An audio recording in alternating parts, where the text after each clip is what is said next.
¿Fue realmente Satanás quien tentó a Jesús en el desierto, o hay un misterio oculto en esta historia que la mayoría ha pasado por alto? Desde hace siglos, este relato ha capturado la imaginación de creyentes y estudiosos por igual, dejando preguntas que parecen no tener respuestas fáciles. La imagen de Jesús enfrentándose a un enemigo poderoso y astuto ha inspirado sermones, reflexiones y debates teológicos, pero pocos se han detenido a considerar los detalles que podrían cambiar por completo nuestra comprensión del evento. La pregunta central que nos guía hoy es simple pero profunda: ¿quién era exactamente el tentador que se presentó ante Jesús? Algunos piensan en un ser literal y sobrenatural, Satanás en persona, mientras que otros sugieren que podría tratarse de una lucha interna de Jesús contra sus propias dudas, necesidades y deseos humanos. Incluso hay quienes consideran que la narrativa podría ser simbólica, una representación de las fuerzas del mal y de la tentación que todo ser humano enfrenta en su camino. Esta diversidad de interpretaciones abre un espacio fascinante para explorar, y es justo eso lo que haremos en este vídeo. El pasaje que nos ocupa se encuentra en los Evangelios de Mateo 4, Marcos 1 y Lucas 4, donde se nos narra que Jesús, recién bautizado por Juan, fue llevado al desierto por el Espíritu y permaneció allí 40 días y 40 noches, ayunando y enfrentando pruebas.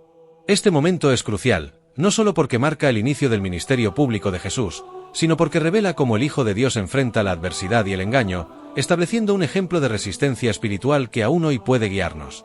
A lo largo del vídeo, descubriremos teorías bíblicas, históricas y espirituales sobre la identidad del tentador, exploraremos el significado de esos 40 días y responderemos preguntas que nos invitan a reflexionar. ¿Era esta una prueba humana, una confrontación sobrenatural o ambas cosas a la vez?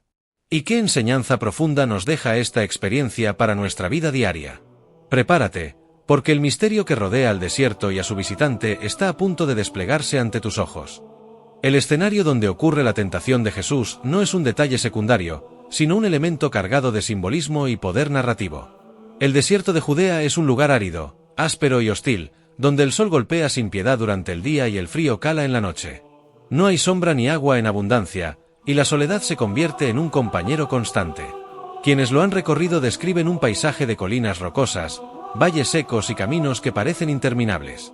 En ese entorno, donde todo invita al desgaste físico y emocional, Jesús decidió pasar 40 días de ayuno y oración, preparándose para el inicio de su ministerio público. En la tradición bíblica, el desierto nunca es simplemente un espacio geográfico. Es un lugar de prueba, de encuentro con Dios y de confrontación con uno mismo. Israel vagó 40 años en el desierto, enfrentando hambre, sed y tentaciones, pero también experimentando la fidelidad de Dios con el maná y el agua de la roca. Moisés se retiró al monte Sinaí, rodeado por el desierto, para recibir la ley, y Elías caminó 40 días hasta el Horeb, fortalecido por la provisión divina. El desierto representa ese espacio donde el ruido del mundo se apaga, dejando a la persona desnuda frente a sus debilidades y a la voz de Dios. Jesús entra en ese escenario cargado de simbolismo justo después de haber recibido el bautismo en el Jordán.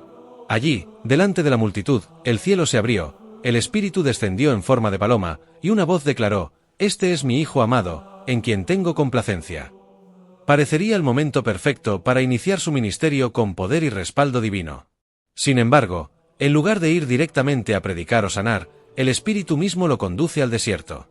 Es como si la confirmación celestial de su identidad fuera seguida inmediatamente por una prueba de fuego, un proceso en el que esa identidad sería puesta en duda y atacada. El ayuno de Jesús durante 40 días añade otra capa de intensidad a este relato. Privado de alimento, su cuerpo experimentó hambre, cansancio y debilidad. En esa condición de vulnerabilidad extrema, cualquier ser humano estaría más expuesto al desánimo, a la duda y al deseo de alivio inmediato. Jesús, plenamente humano, no fue la excepción. El Evangelio de Mateo enfatiza que tuvo hambre, recordándonos que el Hijo de Dios compartió nuestra misma fragilidad. Es en ese estado de agotamiento físico y soledad total donde el tentador decide aparecer. No lo hace en un momento de gloria, sino en el instante en que la resistencia parece más baja, cuando la carne clama por satisfacer sus necesidades. Pero aquí surge una pregunta que abre la puerta a una reflexión más profunda. ¿Por qué Dios permitió que su Hijo amado fuera tentado justo después de su bautismo? ¿No habría sido más lógico que, tras aquella manifestación gloriosa, Jesús iniciara su ministerio con milagros y multitudes siguiéndolo? Sin embargo, la secuencia es clara. Primero la afirmación de su identidad como Hijo de Dios, y luego la prueba que intenta ponerla en duda. Es como si el cielo declarara quién es Jesús, y el desierto pusiera a prueba esa verdad. Esto nos lleva a considerar una enseñanza aplicable a nuestra vida. Muchas veces, Después de un momento de victoria espiritual, de una respuesta de oración o de una confirmación de parte de Dios, lo que sigue no es un camino fácil, sino una etapa de prueba. Es en esos desiertos donde descubrimos si realmente creemos lo que Dios dijo de nosotros, o si la duda y la tentación lograrán apartarnos de su voluntad. El desierto, entonces, no es un accidente, sino un escenario intencional donde se revela la autenticidad de nuestra fe. De esta manera, el desierto de Judea no fue simplemente el telón de fondo de una historia, sino el campo de batalla escogido por Dios para preparar a su Hijo. Un lugar inhóspito que revela la vulnerabilidad humana, pero también un espacio donde se manifiesta la fortaleza de la fe y la fidelidad de Dios. Y aquí queda abierta una incógnita clave para seguir explorando. Si Jesús era el Hijo amado, confirmado por el mismo cielo, ¿por qué era necesario que enfrentara una tentación tan intensa en ese preciso momento? Cuando los evangelios narran que Jesús fue tentado por el diablo, surge una pregunta inevitable: ¿quién es realmente este personaje en la Biblia? El término diablo proviene del griego diabolos, que significa acusador o calumniador. No se trata de un nombre propio, sino de un título que describe una función, alguien que acusa, divide y lanza mentiras para destruir la confianza en Dios. A lo largo de la Escritura, el diablo aparece como aquel que se opone a los planes divinos, actuando como adversario de la humanidad y enemigo de la verdad. Por otro lado, en hebreo encontramos la palabra Satán, que significa literalmente oponente o adversario. Curiosamente, en sus primeras apariciones en el Antiguo Testamento, Satán no es presentado siempre como una figura cósmica de maldad absoluta, sino como un acusador que pone a prueba a los hombres bajo la soberanía de Dios. Esto nos obliga a matizar la imagen que tenemos del tentador. No siempre se le describe con cuernos, fuego y oscuridad, sino como un ser cuya misión consiste en oponerse, cuestionar y tentar con el fin de revelar lo que hay en el corazón humano. El libro de Job nos ofrece una de las escenas más famosas en este sentido. Allí, Satanás se presenta ante Dios para cuestionar la fidelidad de Job. Su papel no es tanto el de un enemigo independiente, sino el de un acusador que busca poner a prueba la integridad de un hombre justo. Este relato nos muestra que, en la visión bíblica más antigua, la tentación y la oposición eran vistas como pruebas permitidas por Dios para revelar la fe de sus siervos. Lejos de ser un simple villano, Satanás aparece como alguien que cumple una función dentro del plan divino. Más adelante, en Zacarías 3, vemos nuevamente a Satanás como acusador. El profeta lo describe de pie frente al sumo sacerdote Josué, tratando de condenarlo, mientras Dios lo reprende y afirma su elección. Aquí la imagen se hace más clara. Satanás es quien busca desacreditar, acusar y desanimar, pero Dios es quien justifica y libera. Este pasaje conecta directamente con lo que Jesús viviría en el desierto, donde cada palabra del tentador buscaba cuestionar su identidad como Hijo de Dios. El Apocalipsis, por su parte, lleva esta figura al clímax. Allí se describe a el gran dragón, la serpiente antigua, que se llama Diablo y Satanás, el que engaña al mundo entero. Aquí la imagen ya no es de un mero acusador, sino de un enemigo cósmico que lucha contra Dios y contra su pueblo. Este retrato finaliza la transformación de Satanás a lo largo de la Biblia. De adversario y acusador, se convierte en símbolo máximo del mal, líder de la rebelión contra lo divino y opuesto radical al Cordero. Ahora bien, esto abre una pregunta fascinante. Cuando Jesús enfrentó al tentador en el desierto, ¿estamos hablando de este mismo Satanás cósmico, enemigo de Dios desde el principio, o de un adversario en otro sentido? Algunos estudiosos sugieren que la palabra Satán podría aplicarse no solo a un ser espiritual, sino a cualquier fuerza que se interponga en el plan divino, desde un enemigo humano hasta una tentación interna. Si es así, la tentación en el desierto podría tener múltiples capas de interpretación. Podría no haber sido Satanás como lo imaginamos, con forma visible y presencia oscura, sino más bien un adversario distinto, incluso interior, que buscaba debilitar a Jesús en su humanidad. ¿Fue una confrontación directa con el príncipe de las tinieblas, o un símbolo de la batalla interna que todo ser humano libra en momentos de soledad y debilidad? Esta incógnita nos invita a mirar más allá de lo literal y a explorar qué quiso transmitir realmente el Evangelio con esta misteriosa figura del tentador. La narración bíblica nos presenta 3 tentaciones específicas que Jesús enfrentó en el desierto, y cada una de ellas tiene un profundo simbolismo espiritual que va mucho más allá de lo literal. No se trata únicamente de pruebas aisladas, sino de ataques cuidadosamente diseñados para tocar las áreas más sensibles de la humanidad, las necesidades físicas, la seguridad personal y la ambición de poder. Cada tentación nos revela un patrón que sigue vigente en nuestras vidas hoy, y la respuesta de Jesús nos enseña el camino para vencerlas. La primera tentación ocurre cuando el tentador le dice a Jesús: «Si eres hijo de Dios, di que estas piedras se conviertan en pan». Después de 40 días de ayuno, el hambre debía ser insoportable, y la propuesta parecía ofrecer una salida lógica y hasta legítima. ¿Qué daño habría en usar su poder para satisfacer una necesidad básica? Sin embargo, el ataque no era realmente contra el estómago de Jesús, sino contra su confianza en la provisión de Dios. La insinuación era clara: si de verdad eres hijo de Dios, demuéstralo. Usa tu poder para resolver tu necesidad inmediata. El tentador pone en duda la identidad proclamada en el bautismo, tratando de hacer que Jesús sea parte de la dependencia del Padre. La respuesta de Jesús, tomada del libro de Deuteronomio, fue firme: no solo de pan vivirá el hombre, sino de toda palabra que sale de la boca de Dios. Con estas palabras, Jesús declara que la vida no se sostiene únicamente de lo material, sino de la comunión con el Creador. El hambre era real, pero no podía convertirse en el centro de su decisión. Jesús nos enseña que la fe no consiste en satisfacer cada necesidad con nuestras fuerzas, sino en confiar en la fidelidad de Dios que sostiene incluso en la escasez. Esta primera victoria revela que el hombre no se define por lo que tiene o carece, sino por su relación con la palabra de Dios. La segunda tentación lleva a Jesús a un escenario completamente distinto: el pináculo del templo en Jerusalén. Allí, el tentador lo desafía diciendo: si eres hijo de Dios, lánzate abajo, porque escrito está: a sus ángeles mandará acerca de ti. Aquí la estrategia cambia. El enemigo no solo cita la Escritura, sino que la usa de manera torcida, intentando manipularla para provocar una acción imprudente. La tentación consistía en obligar a Dios a actuar, forzando un milagro espectacular que confirmara públicamente la identidad de Jesús. Era la propuesta de usar la fe no como confianza humilde, sino como un medio de manipulación y espectáculo. Jesús responde nuevamente con la Escritura: no tentarás al Señor tu Dios. Su respuesta corta de raíz la manipulación de la fe. Creer en Dios no significa ponerlo a prueba con actos de orgullo o imprudencia, esperando que Él intervenga mágicamente para rescatar al hombre de su arrogancia. Jesús demuestra que la verdadera fe no busca forzar a Dios a demostrar su poder, sino descansar en la obediencia y la confianza, incluso cuando no hay milagros visibles. Esta tentación toca un punto muy real en nuestra vida. ¿Cuántas veces buscamos usar la fe como un seguro contra nuestros propios riesgos, en lugar de vivirla como una entrega genuina a la voluntad de Dios? La tercera tentación es la más audaz y directa. El tentador lleva a Jesús a un monte alto y le muestra los reinos del mundo y su gloria, ofreciéndoselos a cambio de una sola condición: todo esto te daré, si postrado me adoras. Aquí el ataque no apela al hambre ni a la seguridad, sino a la ambición de poder y gloria. La propuesta era tentadora. Jesús podría reinar sobre el mundo sin necesidad de sufrimiento, sin cruz, sin rechazo ni dolor.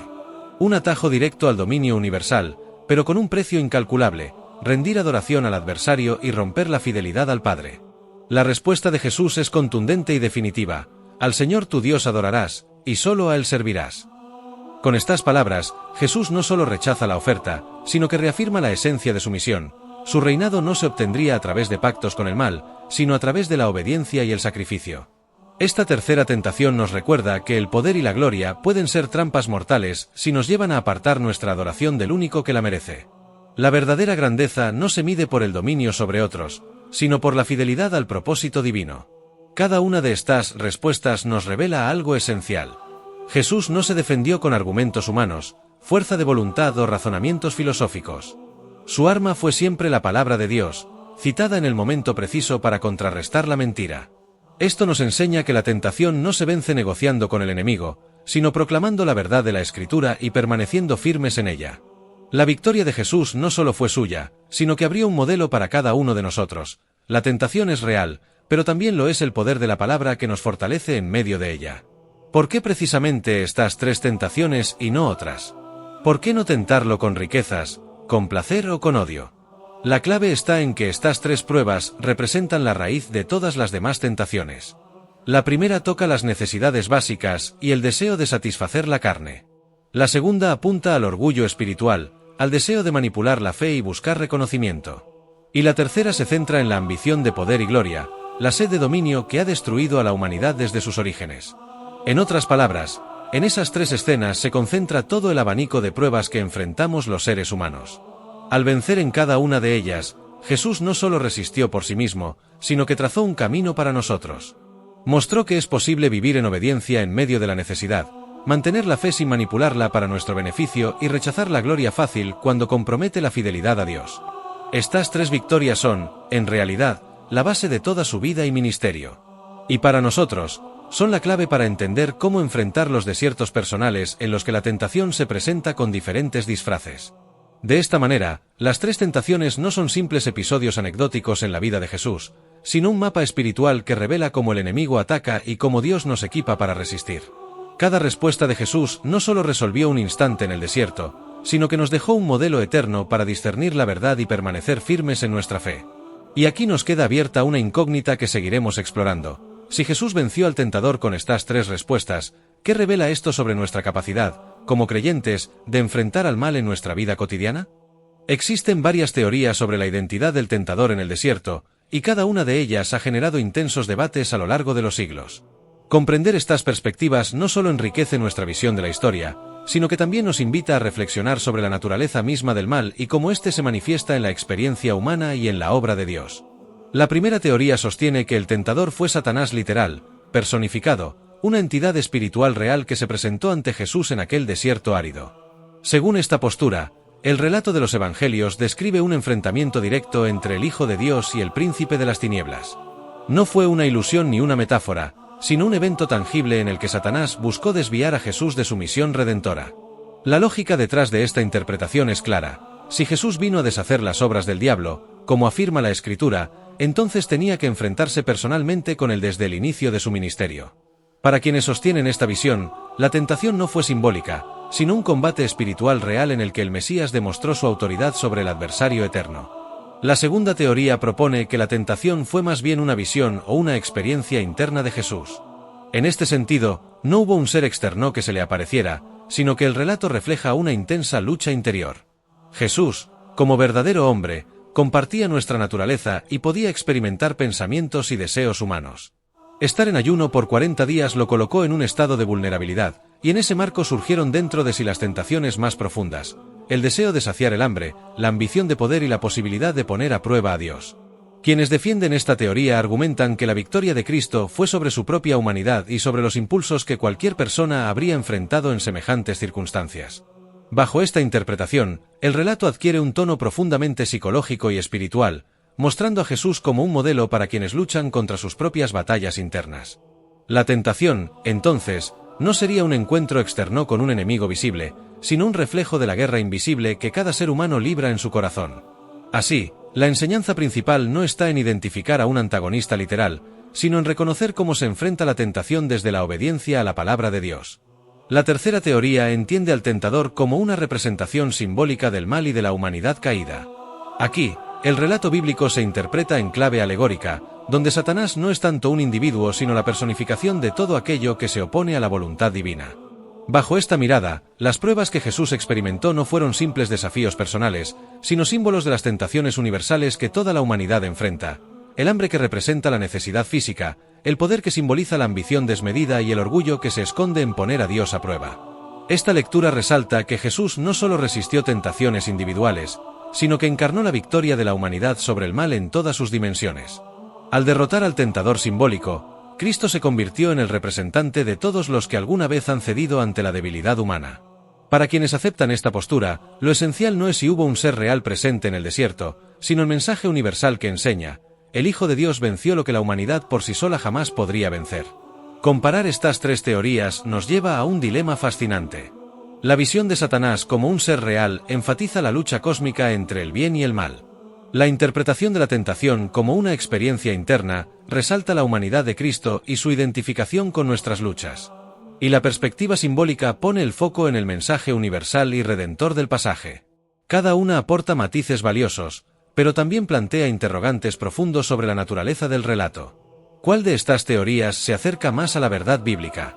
¿Fue realmente un encuentro cara a cara con el enemigo de Dios, una batalla interior de la mente y el corazón, o una narración simbólica para transmitir una lección eterna? La respuesta puede no ser sencilla, pero lo que sí es seguro es que, cualquiera que sea la interpretación, todas convergen en un punto esencial: Jesús salió victorioso. Y esa victoria es la base de nuestra esperanza y la prueba de que la obediencia a la palabra tiene poder para vencer cualquier tentación. El desierto había sido un campo de batalla silencioso, donde las piedras y la arena fueron testigos de un enfrentamiento cósmico entre la luz y las tinieblas. Durante cada ataque del enemigo, Jesús no levantó espada, no gritó, ni buscó impresionar con demostraciones visibles de poder. Su fuerza estaba en algo aparentemente sencillo, pero en realidad invencible: la palabra de Dios. Con cada tentación, Jesús respondió: escrito está. Esta frase no era solo una cita, sino la proclamación de una verdad eterna que quebraba las mentiras del tentador. Allí se revelaba que la verdadera autoridad espiritual no proviene de la fuerza humana, sino de la confianza plena en lo que Dios ha dicho. En ese clímax, la victoria no se manifestó en un espectáculo externo, sino en el silencio de Satanás retrocediendo, incapaz de resistir la espada afilada de la Escritura. El evangelista Mateo dice con claridad: entonces el diablo le dejó. Esa frase encierra un poder inmenso. Significa que Jesús no solo soportó la prueba, sino que la venció de manera definitiva. Cada palabra de la ley, de los profetas y de los escritos, se transformó en un escudo y un arma que desarmó por completo al acusador. El Hijo de Dios mostró que no hay tentación, por intensa que sea, que pueda resistir a un corazón que se aferra a la palabra divina. Lo que sucedió en ese momento no fue una victoria aislada, sino el modelo eterno de cómo los hijos de Dios están llamados a enfrentar sus propias batallas. La Escritura se convierte en una espada que corta las cadenas del miedo, de la duda y de la mentira.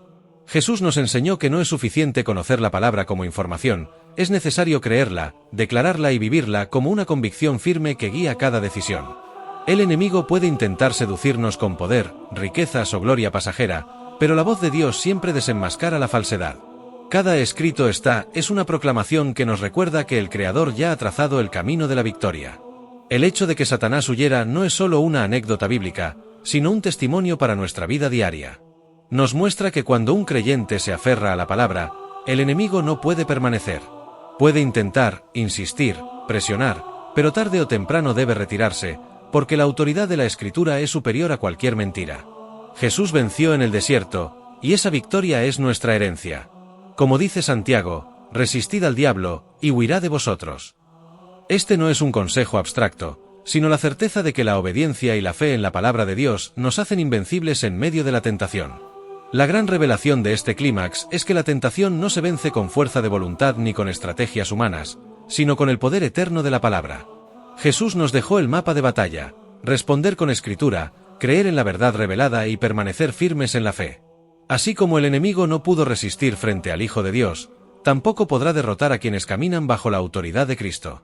La victoria del desierto fue el preludio de la cruz y la resurrección, y al mismo tiempo, es la llave para nuestra vida hoy. Cada creyente que toma la palabra en sus labios se convierte en un eco de aquel momento glorioso, donde la luz venció a la oscuridad y el tentador tuvo que huir derrotado. Jesús salió del desierto no como un derrotado, sino como un vencedor. Lo que parecía una prueba imposible se transformó en una victoria que marcaría el inicio de su ministerio. Él fue probado en todo, como nosotros, pero nunca cayó en la trampa del enemigo. Con esto, nos mostró que la tentación no es señal de debilidad, sino una oportunidad de demostrar fidelidad a Dios. Lo más impresionante es que su victoria no fue solo para él mismo, sino un modelo eterno para todos los que lo seguimos. Jesús demostró que el mal puede ser confrontado y vencido, no con armas humanas, sino con la fuerza de la palabra y la firmeza de la fe.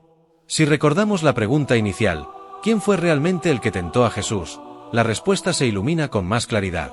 No importa tanto si lo vemos como Satanás personificado o como un espíritu del desierto, pues lo esencial es comprender que el verdadero enemigo siempre es el mal que busca apartarnos de Dios. El rostro de la tentación puede cambiar, adoptar formas distintas en cada generación, pero la esencia sigue siendo la misma: una fuerza que intenta distraer nuestro corazón, quebrar nuestra confianza y robarnos la comunión con nuestro Creador. Jesús nos enseñó que no se trata de debatir la identidad externa del tentador, sino de identificar la intención oculta de toda tentación: alejarnos del propósito de Dios. En nuestra vida cotidiana, esas tentaciones no siempre vendrán disfrazadas con un rostro oscuro o una voz amenazante.